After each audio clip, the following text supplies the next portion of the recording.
Hi, welcome back to my channel. My name is Efren and this is the World Project. Sorry I haven't posted anything in a while. I have been very busy. And also I have not had anything to say for a while. So I am doing these videos to help you guys and not to make myself popular, even though that would be amazing, but that is not what I'm looking for.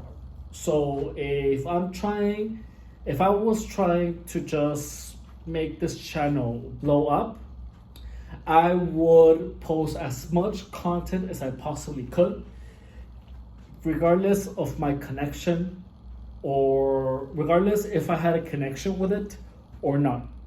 So I am only posting things here that I find that will be helpful to you, or that will help you understand something, or that will make your life easier. That's it. So if I haven't posted anything for a while, it's because I have nothing new to say. Okay, so today I'm going to talk about the difference between faith and fear. The first time that I heard Florence Convulsion defining what fear is, I honestly took like months to conceptualize it. She said, fear is inverted faith.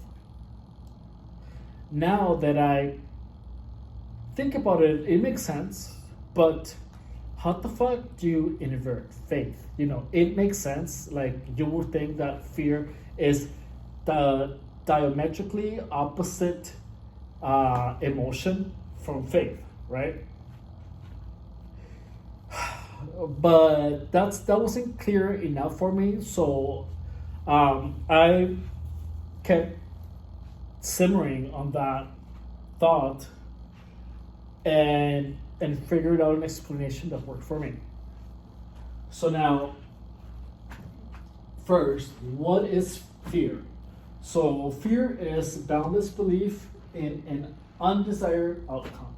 So just notice the word belief here.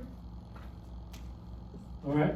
Now, what is faith? So faith is boundless belief in a desired outcome. So the belief will be even when there's evidence, track record, and appearances indicating the opposite. So, for example, let's say that you have faith in having your new restaurant, be successful. So, by that means that you are ignoring contradicting evidence, such as your friend's restaurant being an utter failure, or ignoring the track records of new restaurants that open and don't make it. Now, that is having faith. Now, having fear and that your restaurant won't make it is that you ignore the people who are successful at it, and you are making a choice to focus on the undesired outcome. So even when there is also evidence that the desired outcome is possible, so you're practically making a choice. So notice that both fear and faith have the word belief in common. So both of them are pretty much belief, and what makes them positive, what makes them fear or faith, is what you place your belief on.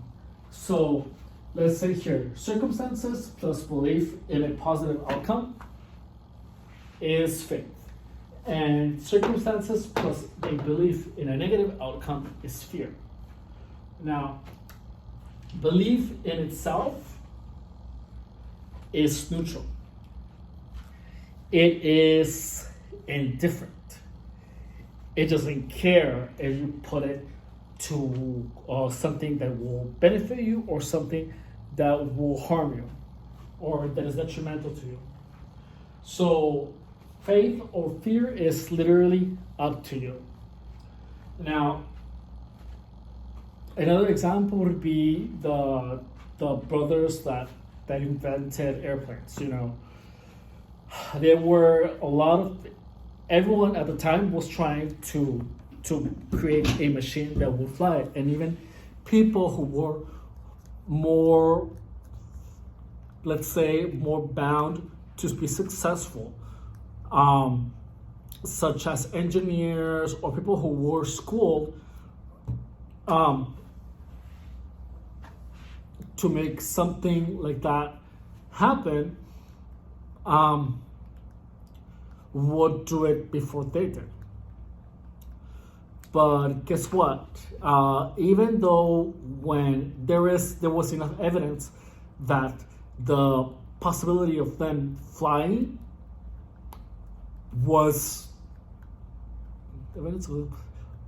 non-existent, they decided to have belief that they were going to make it, and it happened. So for anything to happen, you have to have faith in it, or you have to have a belief in it. Now, I also wanted to touch on the neurobiological aspect of belief. So now, have you ever noticed that when you make a decision to be fearful or to have faith on something, you start finding evidence of that are going to solidify that emotion? For example, if you think that, I don't know, that you're gonna have a horrible time somewhere, you start looking at the weather, and you start looking at who's going, your brain is going to automatically look for ways to confirm why you are going to have a bad time. And then when you go, you're actually just going to be looking for more confirmation. Now, if where was I? Oh, so now if you make a decision with that you're going to have a good time, you start your brain out of your subconscious mind begins looking for reasons or for evidence that you are going to have a good time. And when you're there with the full expectation of it, even if something goes wrong, but you're still attached to your faith in a positive outcome, you're going to ignore or to minimize the negative aspects of it, and then you're going to focus on the good. And things might still be bad, but when you focus on the good, you learn how to make the negative things be less meaningful, and your interpretation of reality can be changed. Now, so then again, neurobiology and belief. So I apply this to gang stalking too. And this is actually what really helped me ignore it, is that when I saw evidence of that happening, I made the decision to have faith in it being a mundane act. And and slowly but surely it just was. It became a mundane act. So that whole debacle of people, was literally just a waste of time for them. For me, it actually helped me so much. Oh, I kind of missed it, I never thought that I would say this, but I thought it was actually really fun. I had a blast. I really did. I have no idea how the hell I was able to find joy in it. But I actually had a really good time when all that stuff was happening. Okay, I think that's all I have to say for today. If you have any questions, put them in the comments. Or anything else. All right. I hope I can make videos more frequent. Thank you for watching. Bye.